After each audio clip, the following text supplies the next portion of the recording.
नमस्कार, सत श्री अकाल। मैं उस्मान सैफी। आज की जो सच्ची घटना मैं आपको सुनाने जा रहा हूं, ये सच्ची घटना शुरू होती है उत्तर प्रदेश की राजधानी लखनऊ से। बात कर रहा हूं साल 2019 की। एक ऑफिसर उस लड़की को फ़ोन करता है या बात करता है, स्नैपचैट के माध्यम से ज़्यादातर उनकी बातें होती थीं। उन्होंने कहा कि तुम प्रयागराज में आके मिलो नैनी पर। दरअसल कुंभ का मेला चल रहा था, इस बहाने से तुम कुंभ भी घूम लेना और साथ ही तुम्हारी किसी से मुलाकात कराऊंगा और वहाँ मुलाकात करने के बाद तुम जो भी क्वेरी हैं, जो भी सवाल हैं, उनसे कर सकते हो। जो लखनऊ के नैनी में टेंट बने होते हैं जहाँ पर रुकने की पूरी व्यवस्था होती है, वहीं पर उस लड़की को रुकने की व्यवस्था की गई थी, रुकने का पूरा इंतज़ाम किया गया था। लेकिन सेफ्टी को देखते हुए उस ऑफिसर ने कहा कि तुम्हें उस होटल में जाना चाहिए। होटल में पूरा भेजने का पूरा इंतज़ाम कर दिया गया। जैसे वो लड़की होटल में पहुंचती है तो वहाँ उसे इग्नू के एक प्रोफेसर से उनकी मुलाकात होती है। लड़की रिसर्च भी कर रही थी और रिसर्च के संबंध में जो भी जानकारी उन प्रोफेसर से लेनी थी, उस जानकारी के बारे में काफ़ी लंबा चौड़ा डिस्कशन होता है। उसके बाद खाना पीना खाया जाता है। खाना पीना खाने के बाद वो अपने अपने कमरे में चले जाते हैं। उस लड़की को बिल्कुल पूरी तरह से जानकारी थी कि इसी होटल के अंदर वो ऑफिसर भी रुका हुआ है, जिस ऑफिसर के माध्यम से इस प्रोफेसर से मुलाकात हुई है। अब कुछ वक्त बीतने के बाद लड़की अपने कमरे में जाती है और कमरे में जब जाती है कुछ देर के बाद ऑफिसर भी वहाँ पर चला आता है। जब वो ऑफिसर आता है, दोनों की बातचीत का सिलसिला शुरू होता है। क्योंकि ये पहली बार बातचीत नहीं हो रही है, इससे पहले भी बहुत ज़्यादा बातचीत हुई हैं, लंबे समय से बातचीत हो रही थी। लेकिन ये एक ऐसा मौका था कि जब वो दोनों एक दूसरे के बहुत ज़्यादा करीब आ चुके थे। तभी लड़की के वो नज़दीक जाता है, लड़की के साथ अब गलत काम करने की कोशिश कर रहा था। लड़की ने विरोध करने की भी कोशिश की, लेकिन उस अधिकारी के सामने, उसकी ताकत, उसकी पावर के सामने वो लड़की ज़्यादा विरोध करने की स्थिति में थी नहीं और वो विरोध कर नहीं पाई। अगर मीडिया रिपोर्ट्स की माने तो उस लड़की के साथ उस दिन बलात्कार होता है और बलात्कार के साथ साथ ही उस लड़की के कुछ गंदी पिक्चरें भी ले ली जाती हैं, ताकि वो भविष्य में अगर विरोध करने की कोशिश करे तो उन पिक्चरों के माध्यम से उसे डराया जा सके, धमकाया जा सके।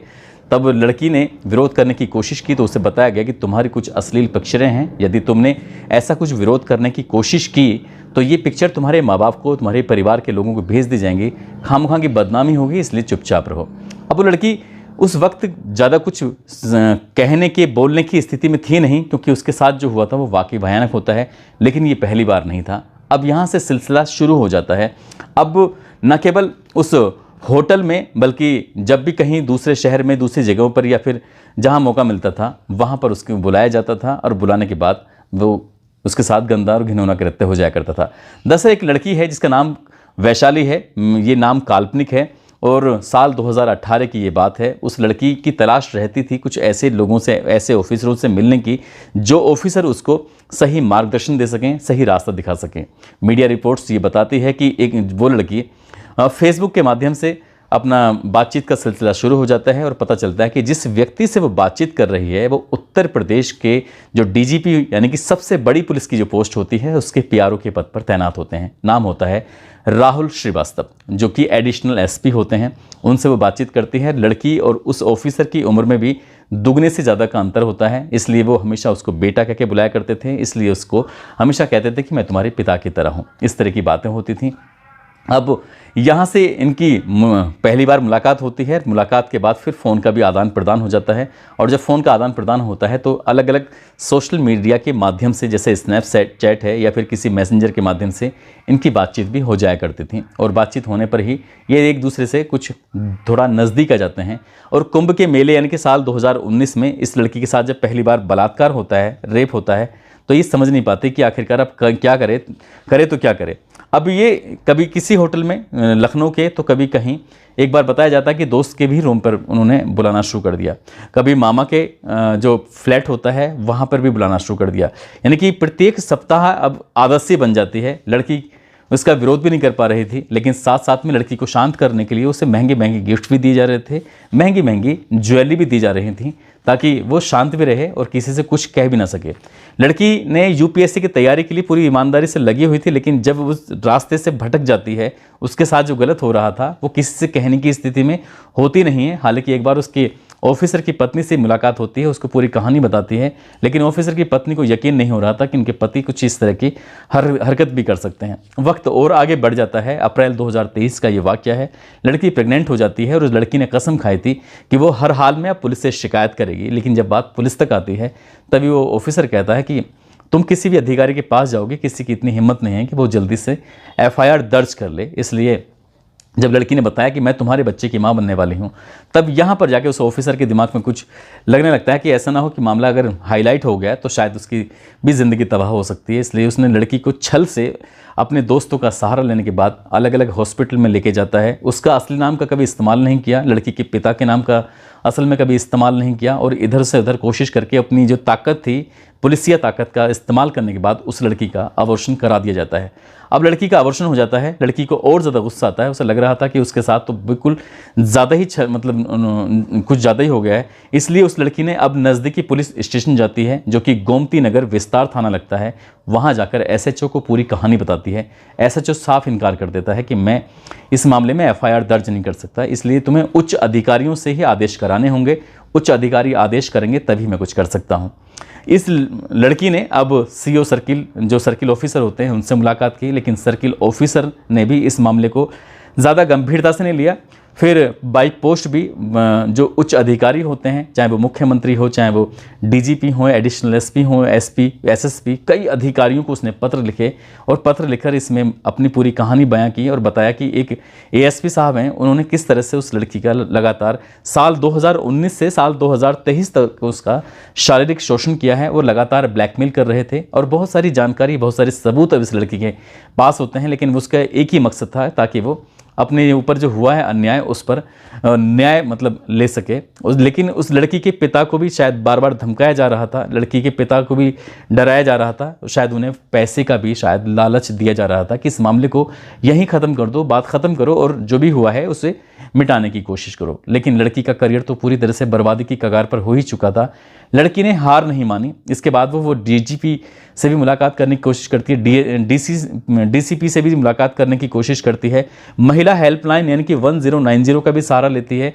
IGRS, जो मुख्यमंत्री योगी आदित्यनाथ ने एक ऐसा पोर्टल बनाया है जहां पर कोई व्यक्ति अपनी शिकायत दर्ज करा सकता है और उस शिकायत के आधार पर पुलिस कार्रवाई करती है और कार्रवाई करने के बाद जो भी जांच में सही पाया जाता है, आरोपी को उस हिसाब से सजा दिलाई जाती है।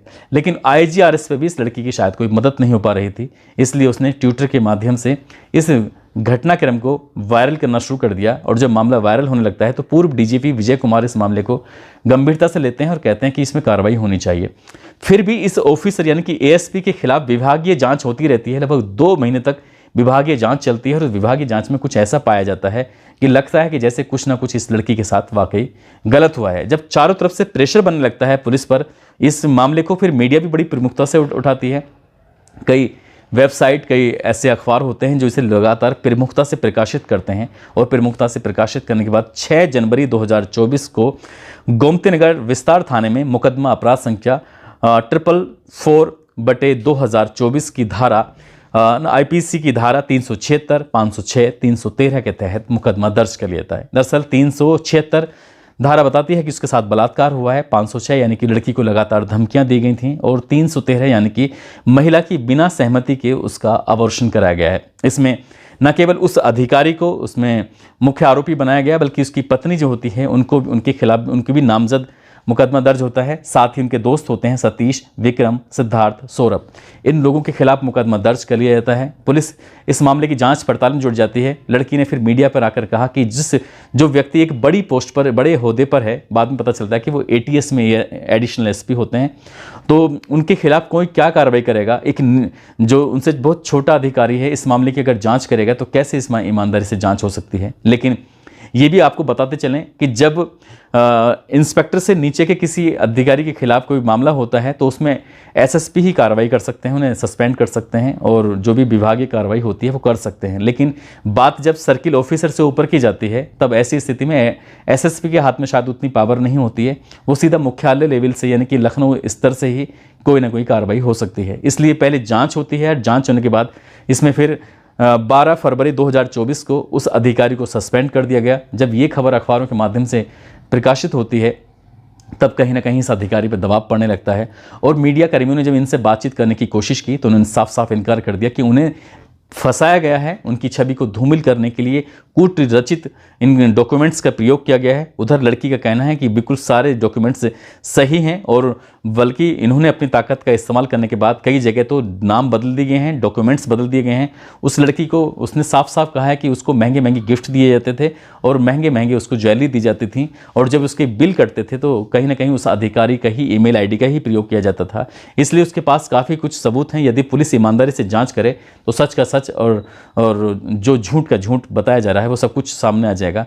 जो इनकी पत्नी होती है एडिशनल एसपी की, वो कहती हैं कि इस लड़की से उनके परिवार को, उनके बच्चों को भी खतरा है, कहीं ऐसा ना हो कि ये उनके ऊपर, उनके बच्चों के ऊपर एसिड से अटैक करा दे। तो इसलिए उन्हें भी पूरा भरोसा है कि उनके पति बिल्कुल पूरी तरह से ईमानदार हैं, उनको फंसाया जा रहा है। हम भी नहीं कहते कि कौन सच्चा है कौन झूठा है। पुलिस को इस मामले में पूरी ईमानदारी से अपनी जांच करनी चाहिए और जो भी इसमें सच है, जो भी झूठ है, उसको क्लियर करने के बाद ये बताना चाहिए और ये जताना चाहिए कि किसी की ज़िंदगी से ऐसे खिलवाड़ नहीं करना चाहिए। यदि लड़की खिलवाड़ कर रही है तो उसके खिलाफ कार्रवाई होनी चाहिए, यदि वो ऑफिसर खिलवाड़ कर रहा है तो उसके खिलाफ कार्रवाई होनी चाहिए। दोस्तों, इस पूरे घटनाक्रम को सुनाने का उद्देश्य किसी को परेशान करना नहीं है, किसी का दिल दुखाना नहीं है, बल्कि आपको जागरूक करना है, आपको सचेत करना है।